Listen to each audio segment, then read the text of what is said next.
Hello, welcome to this channel of the Better Eurofan. Text me. For today's episode, I'm going to review the British entry for Junior Eurovision 2022, which will be represented by singer Freya Skye with the song Lose My Head. After being absent for 17 years, United Kingdom returns back to Junior Eurovision, motivated of course by the fantastic result achieved by Sam Ryder after placing second in the senior edition during last May, with the intention to replicate that same success in the junior competition. Let's take a look down to the artists that will represent the British nation on the main stage of Yerevan.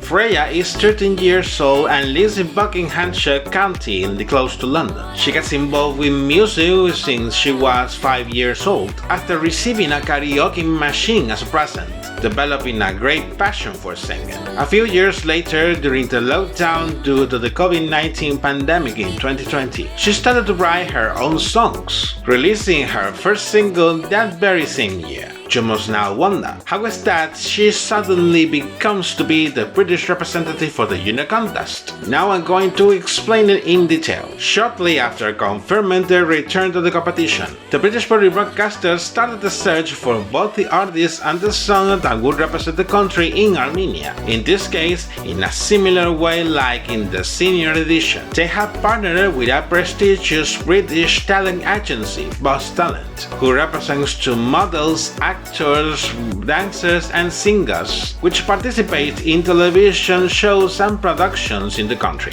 opting eventually for an internal selection. The aforementioned talent agency launched a call on last August for child artists between 9 and 14 years old interested in participating in the contest, picking them to perform subsequently, and then the broadcaster will pick the song. What was interesting during the process is the way she figured out her selection. Her parents took her to London with the pretext that she needed to do other live audition in a theatre of the British capital. Instead, she was surprised by Lucy Jones, who was the British representative on Eurovision in 2017 in the contest held on Kiev, Ukraine, to give her the news that she was selected to represent the United Kingdom in Yerevan. Happy and surprised as she is a big fan of Lucy, she has commented on how surreal was that moment when she got the news. I couldn't believe it when I found out. I was not expecting it at all, and it still doesn't feel real that I'm going to be representing the UK. I feel so lucky to have been given the opportunity to be a part of something so exciting.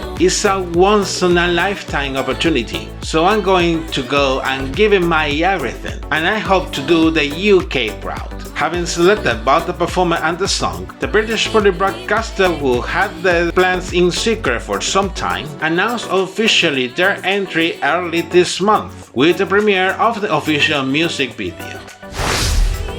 A young Queen of Hearts that wants to conquer Europe. Now here comes the analysis according to what she has presented in her official music video. A pop track is presented melodically speaking, but the verses at the pre-chorus are dynamic, with a phrasing that is hooking and gets you on expectation. But in the chorus I have the feeling that the energy felt before deflates, like something is lacking. So far her voice sounds powerful, expecting to listen her live to confirm how powerful really is. Reading the lyrics, it talks about conflicted feelings of her towards a boy she likes and hates at the same time, while the verses talk about the lacks and defects of the boy. The chorus tells how he finds a way to get what he wants from her, affirming in this case how lost is she over him despite everything. Then, as we are talking about the teenage love, only I can say there is no specific message to the diva. Analyzing the official music video, the plot scene is concrete and simple. At the beginnings, Freya is seen performing the song sitting on a throne, wearing a red dress and black boots. It's understood that she will be the embodiment of the Queen of Hearts described in the lyrics. With the pre-chorus, 4 girl dancers dressed also in red appear in the place, in which they have hearts outlined in their faces with sparkles. And from the chorus,